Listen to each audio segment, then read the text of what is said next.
Hey everyone, it's Duncan from overlandjournals.com. Right now I'm standing on an ancient land. 600 million plus years ago, this used to be the bottom of an ocean. And over time that ocean disappeared and volcanic activity gave rise to what's known as the Flinders Ranges here in South Australia. That's what you see right behind me. And on this trip, for the next 4 days, my wife and I are going to spend time exploring the Flinders Ranges, or at least part of it. And we'd like you to come along with us on this journey.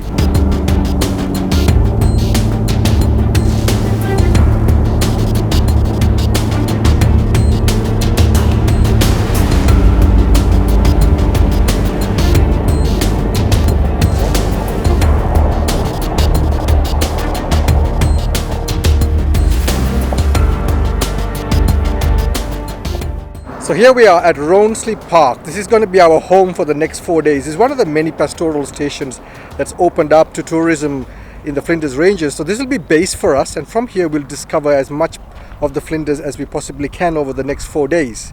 So we just arrived at our campsite and check out the view. That's the view you're going to get for the next few days right in front of us. So now to set up camp and get ready for the evening.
I got up pretty early to get some pictures of the sunrise. The weather couldn't have been any more perfect. It was gorgeous last night, beautiful, perfect temperature. It wasn't too warm, it wasn't too cold, and we didn't even plan this, but it so happened that it's full moon last night, so I had gorgeous, beautiful light coming down.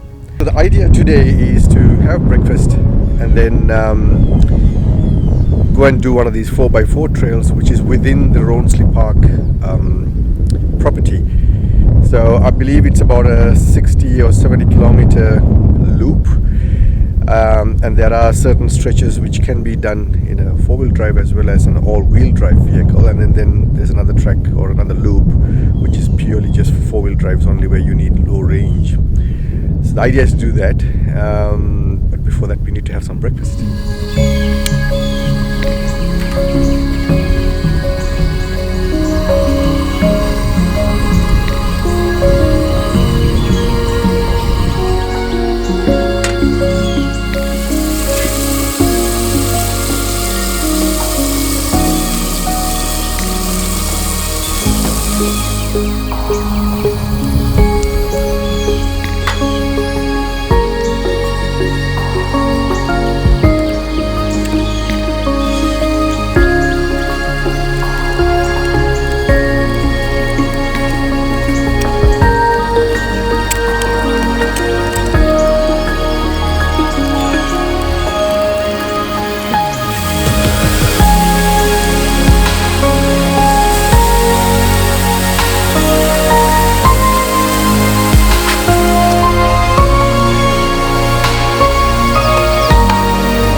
So we're about to head out on a 4x4 track into the parts of the Flinders that you can see from this property, which is the Rawnsley Park property. Now before you do that, you've got to go into the office that's behind me and get yourself a permit, which costs $50 per vehicle, and along with that permit comes a key. So that key opens up various gates along the route. Open them up and then lock them behind you.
Now this is very semi-arid country, very little rainfall, yet vegetation of this sort you do get.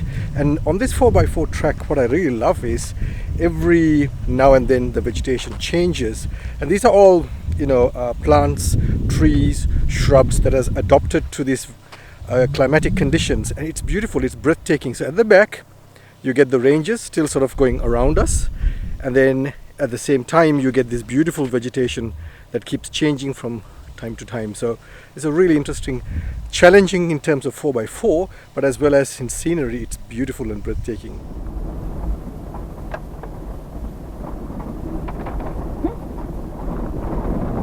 You can put a rock there. What is that supposed to mean? Just to say that you came arrived.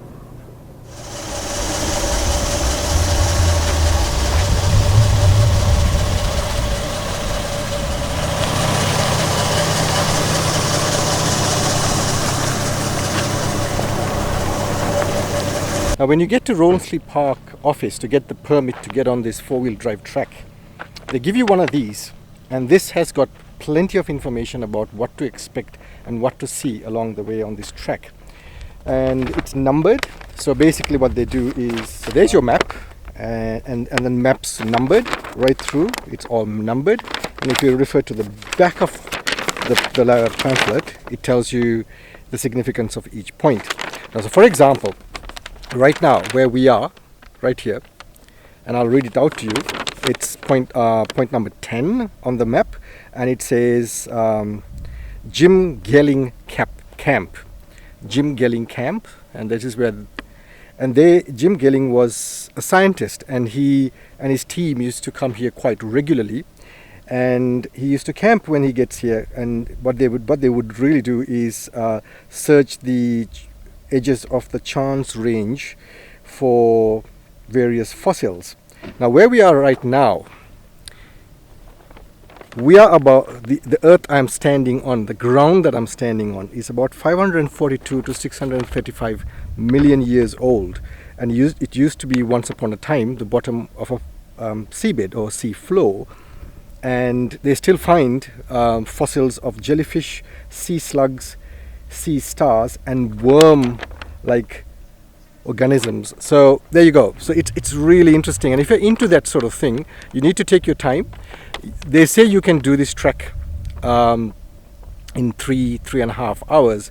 We've been on it now, and we are only halfway through, and it's taken us already 4 hours. That's because we love to stop and take in the sights and then refer back to this, do a bit of reading, and that's what makes it so much more interesting.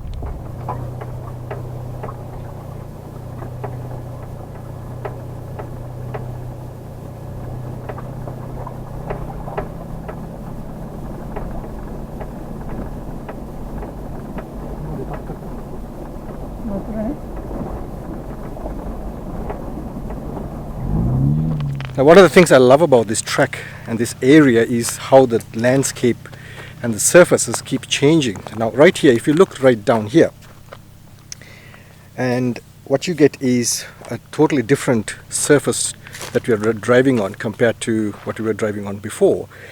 Earlier it was more soft sand, but now it's more shale. And according to this, the purple red shale is approximately 580 million years old and is known as the Bunyeru, hope I'm pronouncing that properly, Bunyeru Formation.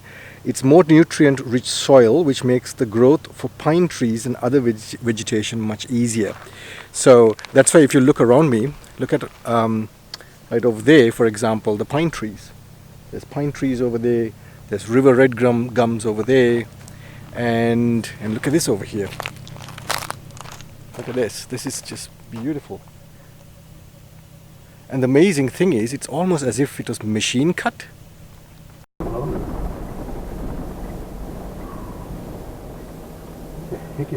Oh, there it is. It's up there.